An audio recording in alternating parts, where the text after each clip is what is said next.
الحمد لله رب العالمين والصلاة والسلام على خاتم النبيين وعلى آله وصحبه أجمعين أما بعد فأعوذ بالله من الشيطان الرجيم بسم الله الرحمن الرحيم قال الله تعالى في سورة النحل إن الذين لا يؤمنون بآيات الله لا يهديهم الله ولهم عذاب أليم إنما يفتري الكذب الذين لا يؤمنون بآيات الله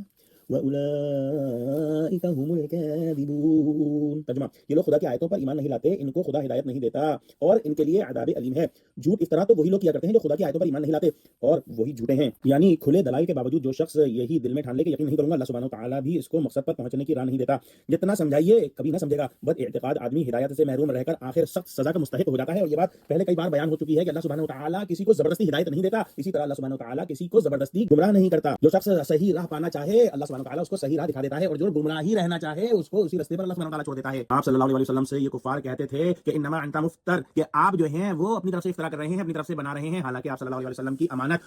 اور جو ہے آپ کی سچائی پہلے سے مسلم تھی اور ہر ایک چال ڈھال سے ظاہر تھی یہی لوگ جو آج آپ صلی اللہ علیہ وسلم کو جھوٹا کہہ رہے ہیں یہی لوگ آپ کی امانت اور صداقت کی گواہی دیتے تھے کیا جھوٹ بنانے والوں کا چہرہ اور طور طریقہ ایسا ہوتا ہے جھوٹ بنانا تو ان